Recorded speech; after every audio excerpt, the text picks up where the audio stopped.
Coitado do cachorro, não tem essa porra tripa, não. Acho que os órgãos dele. Sai daí, Danilo! Saiu tudo de uma Olha, vez. o que aconteceu com ele, velho?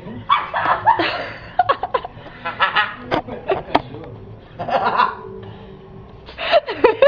Vai calar. Gente, que pintão!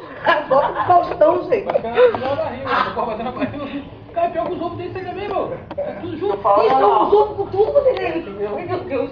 Ai, o Rodrigo ficou doente, Rodrigo. O que fez? Não. Sai, Danilo! Ele não fica engarrado, não, velho. Não vai botar pro lugar, não. Não é agarrado, não tem Olha lá. agarrado. Nossa, gente, é muito grande! Não foi esse tamanhozinho de bolinha, não, tá? Foi caralho. Eu fiquei com medo dele. Ele tá sentindo dor, Rodrigo. Eu acho que não, hein? Olha Pela carinha que... Olha a carinha, que bonitinho! Eu acho que ele tá sentindo vontade de fazer alguma coisa. Não Cara, ele tá tá gostando. Oh, tá ficando roxo! Ai, meu Deus do céu, será que tá tudo bem? Ele vai cair pra tudo. Tá ficando preto, Rodrigo. O negócio Vamos fazer o quê? Vou botar amanhã? Ele assou no faca.